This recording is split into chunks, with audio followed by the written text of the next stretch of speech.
Hey there YouTube, welcome to Big Mike Beard Wisdom. So once again, we're on the Gambler, and this time we're tackling the sway bar end links. You can see back here in the rear, this sway bar end link is not connected at all to the other part that it broke off of. So this is pretty bad. And then here, there's a fair amount of play, so that bushing's probably pretty toast as well. And replacing these can be pretty simple, but I kind of want to do this a little bit differently. So on this rear one, I want to kind of restore this bar because all the paint's gone off of it and it's just like exposed rust. And being up here in Minnesota, I kind of want this to be fixed up a little bit. So first things first, we got to get the old bar out. These are 12mm bolts that hold this bracket and the bushing up here. There's only the two brackets, one on each side, so the other one's right over there. And then this should kind of negotiate around the exhaust to come out the sides one way or the other. And for these end links, that's currently a 14mm nut on that. So let's get to cracking. And then this is the passenger side, and I kind of forgot that this was bad too. So essentially inside of here, whereas that side over there broke the rod right there, this one, the inside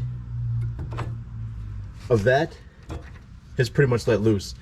So the nice thing with that is that I can just separate this pretty easily, and I don't actually have to deal with trying to take this 14mm nut off.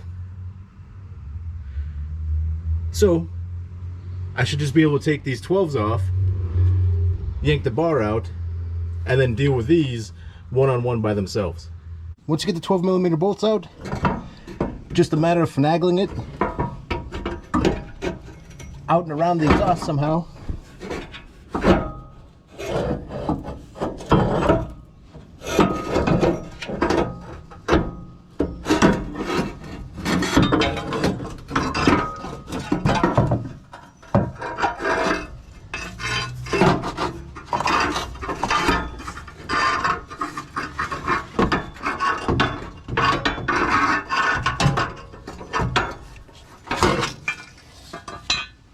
And sometimes it's easier to drop the exhaust, but in this instance, it's not too bad. Anytime you're taking a sway bar or suspension component loose, it's always good to make sure that you know where it goes. So this one, you can kind of see it has a weird arc. So it starts out high right here, swings down a little bit here. So this must be arced to stay underneath the car a little bit. And that the high points here mean that this is the driver's side, that's the passenger side. So when I go to reinstall it, I need to make sure that I've got the low point here in the center and the high points here oriented properly. So I'll need to remember I need a gap on this side, because if I install it upside down and the gap's here, I got it in wrong. And that'll be a fight later. You can see these are fairly rusty.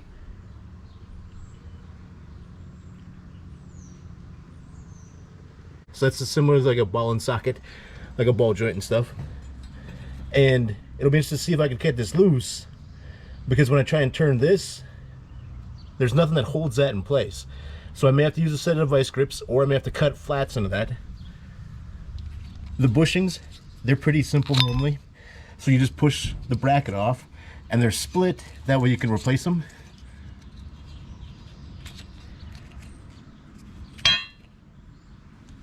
But unfortunately, you run into situations like what I have over here. And this, even though I can get the ratchet that's on the nut to turn, it's turning the entire assembly. So essentially, I either have to bust the back side of this off, which might be easier. So So I just basically just use that as a lever to pop that off, and then hopefully I can grip onto that on the back side with a vice grip. It will allow me to take this loose. But it's definitely going to need a lot of like PB Blaster or a rust penetrant to make sure everything turns easy. Otherwise, it might be a situation where I got to get something, either like a Sawzall or a cutoff wheel, and cut the back side off, or the front side, whichever one's the easiest one to get to, without damaging important components.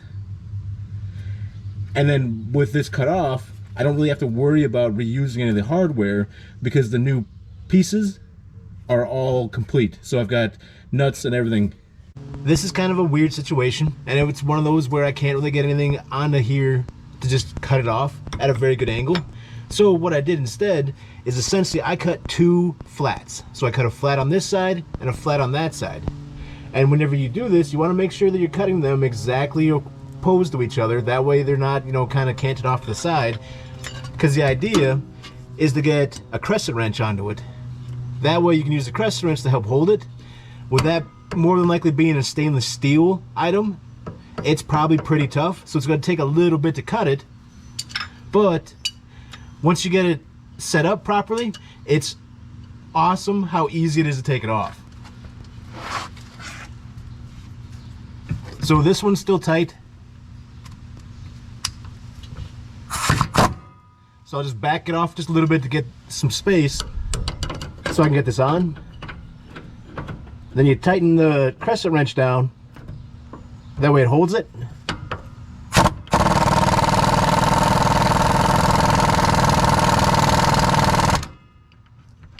Maybe tighten that a little more.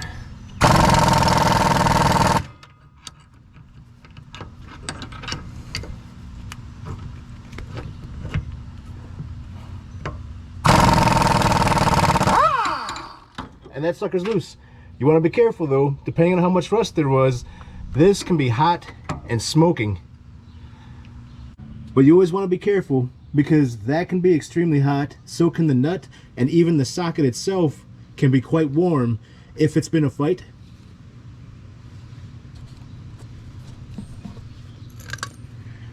And getting it up and over those rusty threads is a fight. And then just in case you're wondering if any of them came off easy, nope. All four of those had to be trimmed. Flats created, that way I could take them off. Oh boy. And then, this is what we're going to use on the bar itself to actually give it a nice coating. So once I get all the bar roughly sanded down and cleaned up a bit, I'm going to use some self-etching primer. Self-etching primer is what you want to apply to bare metal. It normally has something like a little bit of acid or something like that that actually helps it eat into the metal and help it to stick a little bit better. Then you don't always want to just leave self-etching primer somewhere by itself. You always want to kind of coat it in another type of primer. That way more types of paint stick. So I'll be using this Sandable Primer on it. And lastly, this was at the local Walmart and was on clearance. So it's kind of one of those things where it's like, sure, I'll buy a cheap can of paint, and it just so happens to be red. So I would have preferred maybe black, that way it's hidden, but this is a Type S. Maybe to make it a little more exciting. That's all scrubbed down really good with a Brillo pad and stuff like that. I got most of the rust off. It's not all gone. In the pits there's still some stuff, but then I sprayed it down and wiped it down twice now with basically this brake clean. And it's one of those things where the first time I wiped it down I thought it was all good. Second time, you can see I still got a little bit of rust stuff on there. Not a big deal depending on how good of a job you want, but you want that super duper clean if you want it to really be a decent job and to last a bit. And the big thing with this stuff is that you want to make sure that it has at least a little bit of a tooth. So it wants you to lightly sand with about 400 grit sandpaper on the surface, but you also want to make sure it's free of all oil, grease, and dirt. So essentially that little bit of rust, dust, and stuff like that should be gone away. And then wipe the surface clean when finished. And then when you spray this, you want to hold the can about 12 to 16 inches from the surface and spray it in a steady back and forth motion, slightly overlapping each stroke. Keep the can the same distance from the surface and in motion while spraying. And then it says for best adhesion, apply 2 to 3 thin coats and allow each coat to dry for 2 minutes before applying the next coat. So what I'll do is I'll give it a quick spray, and then I'll wait about 2 minutes, then I'll give it another quick spray, and then I'll wait another 2 minutes and do it another one. So the original paint on that bar was pretty thick, so I'm fine with putting 3 thin layers of the self-etching primer and then 1 or 2 layers of the normal primer and then 1 or 2 layers of the red. And this stuff, it says that it can be top coated after 30 minutes, so I'm gonna wait after those 3 coats to about 30 minutes before I hit that with the primer, just to make sure that everything's all kind of dried out of this and I don't have any kind of issues later. Hopefully I didn't get on the camera.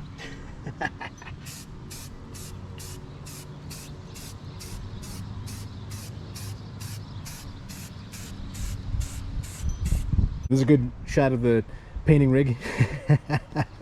So just 2 patio chairs, a bit of conduit, and then I've got it's just a weed whacker cable on here, and the weed whacker cable gives you a little bit of space around where you have it tied, so really I'm able to hit in that gap area pretty decent.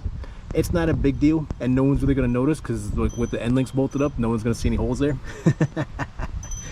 But you can see coverage is pretty good.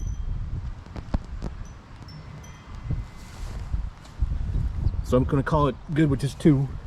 So it's been about 40 minutes. Now we're going to go ahead and add this stuff. And this is just a sandable primer. So you don't really want to let self-etching primer chill out by itself. You always want to coat it with something else, some other type of primer. You can in some instances just top coat it, but it's got to be a different type of paint. So there's a specific type of paint that can go right over self-etching primer. But by putting something like this on, it allows a much more larger variety of paint to be able to go on without there being future problems.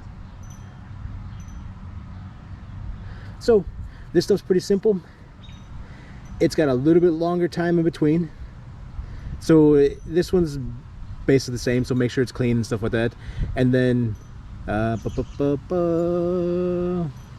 says apply 2 or more light coats a few minutes apart. So it doesn't actually specify. And then dry and recoat times, it says based on 70 degrees, 50% humidity, dries to the touch in 10 minutes, allow more time in cooler temperatures. When dry, surface can be immediately recoated, top coated or wet sanded.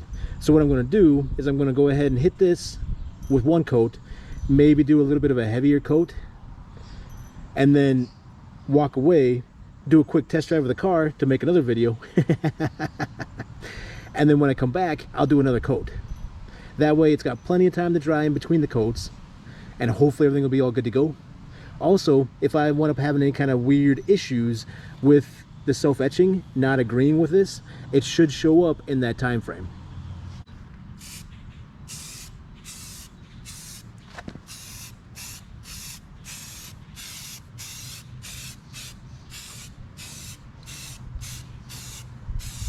Been a bit on this one now, and we're going to top coat it with this Rustoleum Stops Rust Gloss Protective Enamel. And this was just on sale in Walmart. It was one of those things where I just walked by and went, ooh, red paint on sale, why not? I didn't know when I'd get a chance to use it, but you know, this sounds like a good opportunity. And now I do kind of like that the self-etching primer was gray, and then the actual Sandable Primer, that was black, which kind of makes it easy to figure out where you've properly coated, where you haven't. And then with this being red, it'll be a completely different color going on now too, so it'll be really easy to see where I've sprayed and where I haven't, and I should be able to put in a couple good coats. And then for this has kind of the same instructions as the Sandable Primer. It's really kind of weird. So it says apply 2 or more light coats a few minutes apart. Dry and recoat times, it says dry the touch in 2 to 4 hours, the handle in 5 to 9 hours, and fully dry in 24. So this will be kind of interesting to see how this winds up doing. I'll do probably 3 coats of this just to make sure it's good and red. Sometimes when you're going over a dark color with a lighter color, so if you're going over like black with any other color, it can be a little bit tough getting good coverage and then the proper coloring that you were hoping for. Whereas if you were going over white or gray, it would take less coats possibly in order to get the color you were desiring. But if this comes out and it's a little bit extra dark cherry, I'm good with that too. Ooh, that was creepy.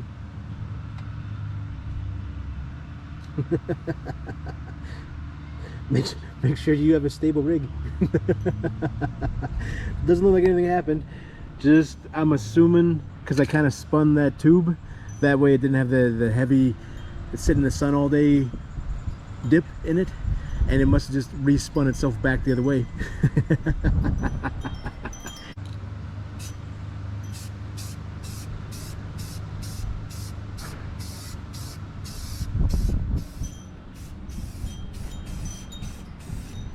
I would definitely say all these did really well.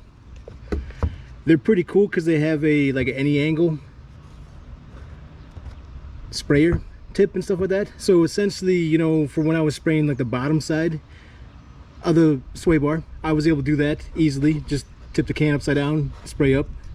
I like that these were different colors, but the thing that you can't really tell so well is that all of these kind of made a bit of a mess.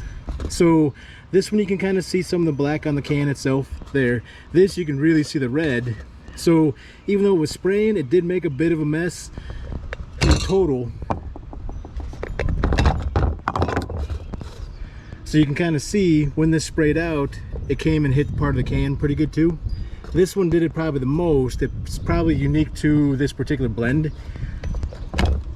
And I would say this one did it by far the least. But it's also gray, so you can't really tell a whole lot. But all in all, I'm pretty happy with these. It'll be interesting to see how the red ones up turning out.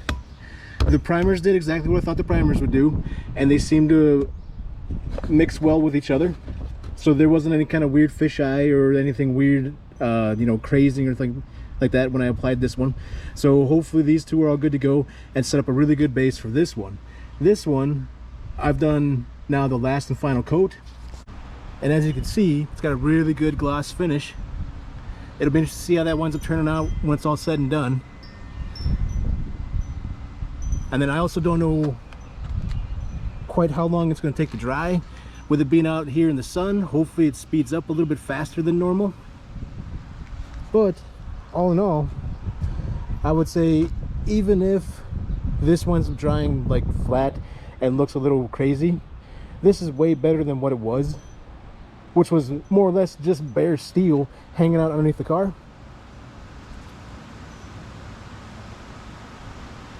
I just gotta try and figure out a place to hide this. That way Shadow and Bandit don't come out here and go, oh, what's this? And wind up with red noses. Here's a pretty good look at the bar in the sunlight. So this is the next day. Everything's nice and dry. It did take a while to dry, that's for sure. But it's nice and bright and sunshiny. There's a good gloss to it. Everything came out pretty good. Now, I just have to try and figure out how to install it without scratching it up. Now, let's take a quick look at the bushings real quick. So here are the new bushings. Brand new. Very much round, nice circles. Here are the old ones. You can see, pretty wore, kind of oblong.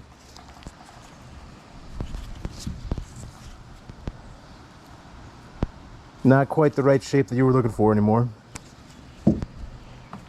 And the big thing is that whenever you go to install the new ones, I always recommend putting a little bit of grease inside of here. So depending on the car, some older vehicles will actually have grease zerks built into the sway bar bushing brackets. But putting a little bit of grease in there, making sure it's all spread around and stuff, will help make sure your bar is nice and spread out. And if you don't do it and you notice there's like some popping noises and stuff like that, that might be the rubber binding in the back. Or if you've got polyurethane bushings and it's squeaking a lot, they may need to be lubed as well. Those are all good and lubed up. Now I should be ready to put them on the bracket down below. All right, so I got the bar in place. I did wind up accidentally scratching it up a little bit, but I also have the Endlink in, which is this that you see over here. That way this is already held in somewhat in place. Then you want to go ahead, slip this onto the bar. The flat part here will go up where it sits. So whether that's on an upward position like this one, or if it sits on a subframe down below, you want that flat spot to sit on the flat part here.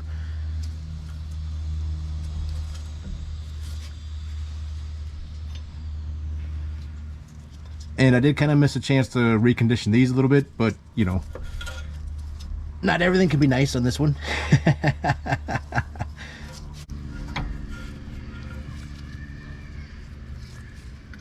Get that in place.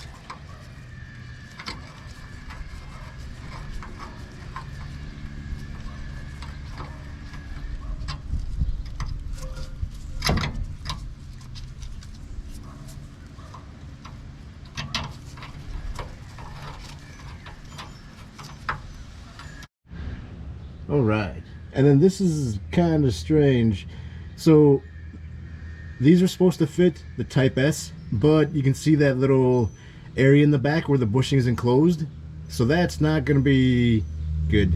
So you want that fully wrapped all the way around and not have an air gap back there, because that means that there's going to be knot support there. So you're not going to get the full like bushing support that you're supposed to get with these in this format like this. So I'll probably have to order a different set of sway bar bushings for this, which is kind of a bummer. And then just real quick, these sway bar Endlinks are pretty cool. So these are Moog units. The nut's larger, being a 15mm than the 14 on the stock ones. This whole unit here is metal, and then it's got a much larger upper like ball and socket section here, as well as a much larger rod that connects the two. So this is going to be a much sturdier component. And then they also have a nice flat section here on the threaded rod area that goes through there, and that takes an 18mm wrench. So whereas before, and I had to like, you know, bust this part off and then cut flats in that ball, this I should just be able to slip a 18mm wrench in there, take this nut loose. Should I ever have to remove this again, it's way easier. With these being greasable, you're definitely going to want to add grease to these. That way you help extend the life of them. So I'm just giving them 2 quick squirts. You can kind of see that boot expand a little bit, so definitely has grease in that boot area, and that should be good to go.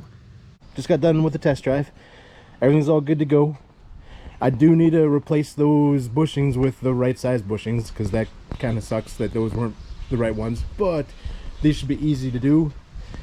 I don't even know if I actually technically have to jack the car up, because I can just flip underneath here, take the bolts off over there, and might be able to do it without even lifting the car. Then you got that little hint of red underneath here, so little hint of performance to show that it's like a Type S, or you know, something a little bit special, even though the original owner or somebody removed the badges. So hope you guys enjoyed the video. Feel free to like and subscribe, and I'll check you next time.